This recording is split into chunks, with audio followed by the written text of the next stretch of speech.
بسم اللہ الرحمن ناظرین، میں ہوں طارق سمیر ڈیلی ممتاز ڈیجیٹل کے ساتھ۔ اہم ترین آئینی ترمیم کی تیاریاں مکمل۔ قومی اسمبلی سینٹ کے اجلاس کل دوبارہ ہوں گے۔ مولانا فضل الرحمان کدھر ہیں؟ کہاں کھڑے ہوں گے؟ اینڈ ٹائم پہ کیا ہوگا؟ کس کو سرپرائز ملے گا؟ یہ میں آپ کو بتاؤں گا۔ پھر دوسرا معاملہ ہے علی امین گنڈا پور کوسار کمپلیکس میں ساری رات معافیا مانگتے رہے۔ خواجہ آصف یہ کہنے پہ کیوں مجبور ہوئے؟ انہوں نے بڑا انکشاف کر دیا۔ پھر ناظرین ایک اور معاملہ ہے کہ پی ٹی آئی کی ایک اور نشست کم ہو گئی ہے ضمنی الیکشن میں۔ پیپلز پارٹی کا ایک MNA آ گیا۔ ایک پنڈی کے بڑے صاحب ہیں، اہم صاحب ہیں، ان سے ایک ملاقات ہوئی۔ کیا گفتگو ہوئی آف دی ریکارڈ، اس کی کچھ باتیں میں شیئر کروں گا۔ سب سے پہلے میں آؤں گا ناظرین آئینی ترمیم پہ۔ کئی دنوں سے یہ معاملہ چل رہا ہے، نمبر گیم کا ایشو ہے۔ سینٹ میں اور نیشنل اسمبلی میں پرابلمز آ رہی تھی گورنمنٹ کو۔ مولانا فضل الرحمان کو آن بورڈ لیا گیا، صدر گئے، وزیر اعظم گئے، کچھ اور لوگ بھی گئے ان کے پاس۔ کل ایک لیٹر نکلا سینیٹرز کے نام کہ جی آپ نے پارٹی پالیسی سے ہٹ کے ووٹ نہیں دینا، آئینی ترمیم کے معاملے میں ووٹنگ میں حصہ نہیں لینا۔ میں نے اس کی آج تحقیق کی، پتہ چلا کہ یہ لیٹر کیوں لکھا گیا۔ وہ لیٹر اس لیے لکھا گیا کہ کوئی انڈیویجولی کوئی MNA اپنا معاملہ، MNA یا سینٹر اپنا معاملہ نہ کرے۔ جو بھی فیصلہ ہونا ہے مولانا فضل الرحمان نے کرنا اور پارٹی نے کرنا ہے۔ یہ اس لیے لیٹر لکھا گیا ہے، اور یہ JUI کے ایک ذمہ دار ترین شخصیت ہیں جن کے ساتھ میرا رابطہ رہتا ہے۔ ان سے میں نے یہ بات پوچھی ہے جو مولانا فضل الرحمان صاحب کے ہر وقت دائیں بائیں ہوتے ہیں۔ سمجھدار ہیں آپ؟ سمجھ گئے دائیں بائیں کون ہوتا ہے؟ تو یہ ہے، مولانا صاحب کا کردار بڑا اہم ہے۔ پھر ایک اور بات ہے کہ آج بھی ترمیم آ سکتی تھی، تیاریاں تھیں، اس کو آگے کیوں کیا گیا؟ سیچرڈے پہ کیوں لے جایا گیا؟ ہفتے والے دن کیوں اجلاس اسمبلی اور سینٹ کے رکھے گئے؟ JUI کے سیکرٹری جنرل ہیں مولانا عبدالغفور حیدری صاحب، وہ چین کے دورے پہ گئے ہوئے ہیں۔ ہنگامی طور پہ انہیں واپس بلایا گیا ہے۔ وہ آج رات کل صبح تک کسی وقت واپس پہنچ جائیں گے۔ یہ بھی JUI کے ذرائع سے مجھے پتہ چلی یہ بات۔ ناظرین میں خبر آپ کو دے رہا ہوں کہ یہ کہانی یہاں تک پہنچ چکی ہے۔ آج جناب اسحاق ڈار صاحب بڑے متحرک تھے، پھر لا منسٹر ہیں اعظم نذیر تارڑ صاحب بڑے متحرک تھے، اور ایک وہ جو کمیٹی بنی ہے خورشید شاہ والی، اسپیکر صاحب بڑا رول پلے کر رہے ہیں سارے معاملے میں۔ اب ہو سکتا ہے یہ بل کا مسودہ اس میں زیر بحث آ جائے،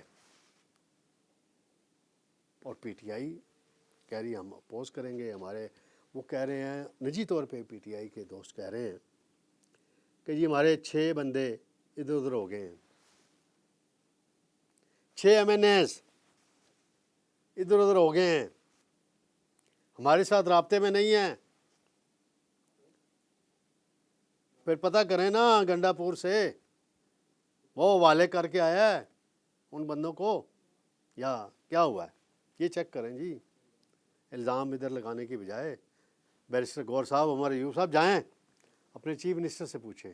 6 MNAs PTI کے آزاد ہیں جو ابھی تک، وہ جو ایک کلاز ہے نا 63A، اس کے حوالے سے دیکھنا بھی، کیونکہ عمر عطا بندیال فیصلہ کر گئے تھے پنجاب کے حوالے سے کہ جو ووٹ دے گا ووٹ بھی کاؤنٹ نہیں ہوگا، ڈی سیٹ بھی ہوگا، لیکن جو آزاد ہوگا وہ ووٹ دے سکتا ہے۔ تو آج حکومتی ارکان کانفیڈنس میں نظر آ رہے تھے اس ترمیم کے حوالے سے۔ اب اس میں ججز کی مدت بڑھ جائے گی، چیف جسٹس صاحب سٹے کریں گے۔ آج جوڈیشل کمیشن کا اجلاس بھی ہو رہا ہے، اور پتہ چلا ہے کہ ابھی میں ریکارڈنگ کے لیے آ رہا تھا اسٹوڈیو کے اندر، تو میں نے چیک کیا تو پتہ چلا جسٹس منیب اختر اس اجلاس سے احتجاجاً اٹھ کر چلے گئے. ان کو کیا خطرہ ہے بھائی آپ تو ساتھی تھے ثاقب نثار کے, آپ تو ساتھی تھے عطا بندیال کے, آپ تو ساتھی تھے اعجاز الحسن کے, کدھر آپ کیوں اٹھ کے چلے گئے؟ بھائی جان بیٹھیں وہاں بات کریں. ایم کیو ایم کے 2 ارکان کراچی میں تھے, ان کو واپس بلا لیا گیا. باقی سب تو پرائم منسٹر صاحب نے اپنی ٹیم بنائی ہوئی ہے اس سلسلے میں. عطا تارڑ بھی متحرک نظر آ رہے ہیں. اور خواجہ آصف صاحب کی میں بات کرتا چلوں تھوڑی سی. آج انہوں نے اسمبلی میں خطاب کیا ہے اور انہوں نے انکشاف کیا ہے یا الزام لگایا ہے, دونوں میں سے ایک بات کہہ سکتا ہوں میں. وہ کہتے ہیں کہ علی امین گنڈا پور جلسے کے بعد پوری رات کوثار کمپلیکس میں ISI والوں سے معافیا مانگتے رہے. یہ الفاظ خواجہ آصف صاحب کے ہیں اور فلور آف دی ہاؤس ہیں, یہ نہیں کہ کسی بند کمرے میں ہیں. انہوں نے کہا کہ یہ بات ہم سے نہیں پوچھتے, یہ خود ہی پوچھ لیں کہ وہ کیا کرتا رہا وہاں. یہ انہوں نے اشارہ کیا. انہوں نے آگے کہا علی امین گنڈا پور 2 نمبر آدمی ہے, اس پر بھروسہ نہ کریں. یہ انہوں نے PTI کے ارکان کی طرف اشارہ کرتے ہوئے کہا. پھر انہوں نے کمیٹی کے حوالے سے اپنی بات کی کہ میں اس کمیٹی کا حصہ نہیں بننا چاہتا, یہ ایوان کے تقدس کے لیے بنائی گئی ہے, کسی پارٹی کے بیانیے کو آگے بڑھانے کے لیے نہیں بنائی گئی. یہ بات درست ہے ان کی, خواجہ صاحب کی. پھر انہوں نے ماضی کی کچھ باتیں کی ہیں. میاں نواز شریف صاحب جیل میں تھے, ان کی اہلیہ لندن میں بیمار تھیں, کلثوم نواز صاحبہ مرحومہ, ان سے بات نہیں کرائی گئی, بیٹوں سے بات نہیں کرائی گئی. تو یہ ساری کہانی انہوں نے بیان کی ہے. اب دیکھیں انہوں نے گنڈا پور کے حوالے سے انکشاف کیا ہے کہ جی وہ ساری رات وہاں معافیا مانگتے رہے. خواجہ صاحب میرے نہیں پتہ کہ معافی مانگی یا نہیں مانگی, لیکن اس معافی کے بعد اس نے اتنا خطرناک بیان دیا کہ آج تک پاکستان کی تاریخ میں کسی چیف منسٹر نے یہ انداز نہیں اپنایا کہ افغانستان سے ڈائریکٹ میں ڈیل کروں گا. پھر کل افغان کونسل جنرل سے ملاقات بھی کر لی دفتر خارجہ کے بغیر. حالانکہ پروٹوکول اور قواعد و ضوابط یہ ہیں کہ کسی بھی ڈپلومیٹ سے اگر کوئی وزیر چیف منسٹر کوئی ملتا ہے, فارن آفس کا بندہ اس میں بیٹھتا ہے, وہ نوٹس لیتا ہے, منٹس اس کے بنتے ہیں اور آگے رپورٹ پیش کی جاتی ہے. یہ ملے, یہ ایک نیا پنڈورا باکس کھل رہا ہے, اس طرف نہ جائیں تو بہتر ہے. ناظرین, کل رحیم یار خان میں ضمنی الیکشن تھا. پیپلز پارٹی کے مخدوم طاہر 1 لاکھ سے زائد ووٹ لے کے جیت گئے ہیں. PTI والے 50,000 ووٹ لیے. ادھر ایک طرف مقبولیت ہے خان صاحب کی بڑی, اور ضمنی الیکشن میں 50,000 60,000 کی لیڈ آ رہی ہے, اور زرداری صاحب بڑے خوش ہوئے ہیں, اور 1 ووٹ اور بڑھ گیا ہے قومی اسمبلی میں, اور کل ان کا حلف بھی ہو جائے گا. ایک اور معاملہ ناظرین میں بتاتا چلوں مختصراً. ابھی تو چند روز قبل ہماری ملاقات ہوئی تھی کچھ صحافی دوستوں کی, جن میں بھی شامل تھا. راولپنڈی میں ہوئی تھی ملاقات. ناظرین نام میں نہیں لوں گا جن سے ہوئی تھی, وہ بڑے صاحب ہیں اور اہم صاحب ہیں. یہ کوئی 3 گھنٹے تک ملاقات ہوئی.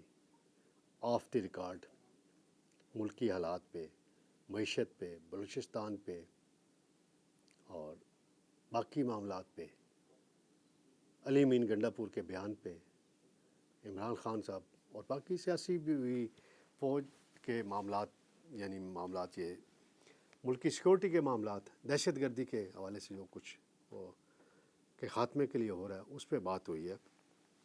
تو اس میں 2-3 باتیں بڑی اہم آئی ہیں.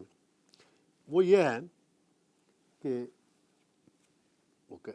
نواز شریف اور زرداری بڑے سیاستدان ہیں. وہ اتنے بڑے اور اتنے تجربہ کار سیاستدان ہیں کہ ان بڑوں کو بھی سیاسی انداز میں چکمہ دے کر آگے آ جاتے ہیں. یعنی ایک وقت میں زرداری نے صاحب نے یہ بیان دیا تھا, اینٹ سے اینٹ بجانے والا, مشہور ہے نا 2015-16 میں. پھر وہ اب صدر پاکستان ہے. نواز شریف صاحب نے کیا کہا تھا جنرل باجوہ اور فیض حمید کے متعلق لندن سے خطاب کرتے ہوئے گجرانوالہ کے جلسے میں؟ ان کی پارٹی, آپ بھائی وزیر اعظم ہیں, بیٹی چیف منسٹر ہے, پارٹی کے صدر ہیں, سیاسی طور پہ بحال ہو چکے ہیں, MNA بھی ہیں, اور نواز شریف صاحب پرانے 80 سے سیاست کر رہے ہیں. بلاول صاحب کا بھی ذکر ہوا اس ملاقات میں. پنجاب حکومت کی کارکردگی کا بھی تھوڑا ذکر ہوا. وزیر دفاع صاحب کا بھی ذکر ہوا. وزیر اطلاعات کا بھی کچھ تذکرہ ہوا. کافی ڈیٹیل سے باتیں ہوئی ہیں. تو یہ ساری باتیں تو جو آف دی ریکارڈ ہوتی ہیں وہ ایک انڈرسٹینڈنگ ہوتی ہے, وہ شیئر نہیں کی جا سکتی. لیکن ایک بات واضح ہوئی ہے کہ ادارہ جو ہے وہ اس ملک میں کرپشن کو برداشت نہیں کرے گا. اگر یہ بات ہوتی تو فیض حمید آج باہر پھر رہا ہوتا. اس کا کیس آخری سٹیج پہ ہے. پھر ایک پروپیگنڈا ہوتا ہے, کیا جاتا ہے سوشل میڈیا پہ اکثر, کہ جی آرمی کے جرنیلوں کے بڑے جزیرے ہیں جی, کسی کا آسٹریلیا میں اشفاق پرویز کیانی کا بیان دیا جاتا ہے, سارے باہر بھاگ گئے ہیں.